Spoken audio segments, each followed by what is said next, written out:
A senseless essence and long game has begun. To end the war, the first fruits of this game are quite appealing.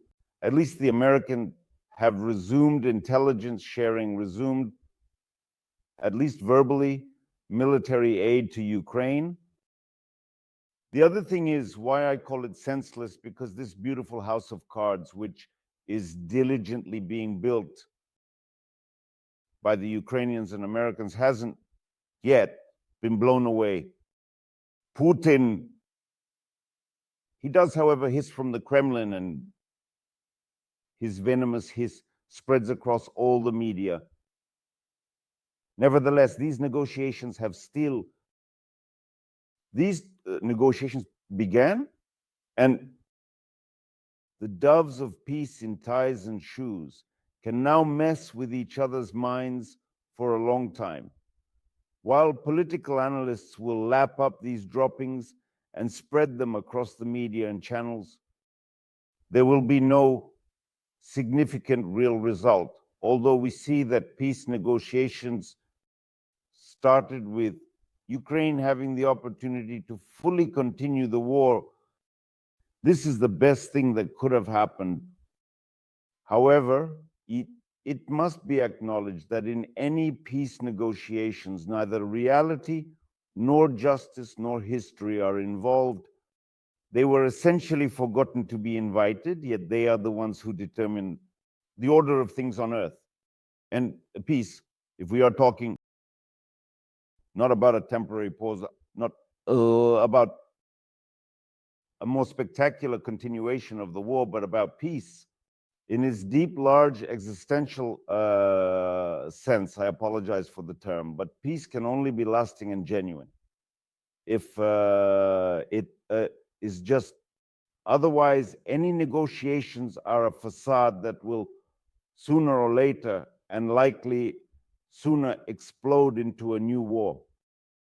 And the recipe for a just peace has not changed over these 3 years, and it is extremely simple. The recipe for a just peace is the borders of 2014, Putin out in a cage, and reparations for all the atrocities committed by the orcs over 11 years. Well, of course, reparations that Russia pays to Ukraine. And a genuine, true peace can only be assembled from these elements. Without these key details, the structure will not come together. It simply will not work. And in general, what is happening now in Jeddah is an attempt to make an omelet out of gravel. Unfortunately, any result will be a fiction. In Jeddah, however, they are confident that they are burying the hatchet. In this grave, the hatchet wasn't even laid. Today, the hatchet decided to organize fistfights for the disabled. Boxing fistfights for wheelchair-bound disabled people, and was engaged in all sorts of other nonsense. There is only one reason for the war. And as long as it exists, it's Putin, it's both Putin and Russia. And until these reasons are somehow neutralized, this war will not allow itself to be buried, because Putin understands that any real cessation of the war will let him see himself in the mirror, in a cage. Nevertheless, the United States of America is canceling the pause in intelligence sharing and resuming military aid. As for the cage for Putin, well, it is indeed the only complete option that history offers in such cases. And history is a lady seasoned and majestic.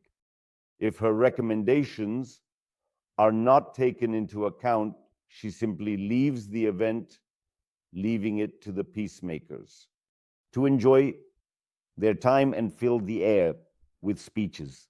All of this should not be taken emotionally, but rather one should simply understand what is made from what. And peace in Ukraine cannot be constructed from any other components than those I have listed. Real peace If there are no components, well, it just means there will be no peace. Of course, you can make a sewing machine from bananas and markers, but it will never sew. Just like here, the most these negotiations can achieve is to create a temporary surrogate peace, to preserve hatred for a while. But hatred has a TNT equivalent and has the property of exploding. I'm not giving any recommendations for treatment or solving the issue. That's absolutely not my business. My job is to make an accurate diagnosis of the situation, whether they accept this diagnosis or not. That's not up to me. In the end, they can go to another doctor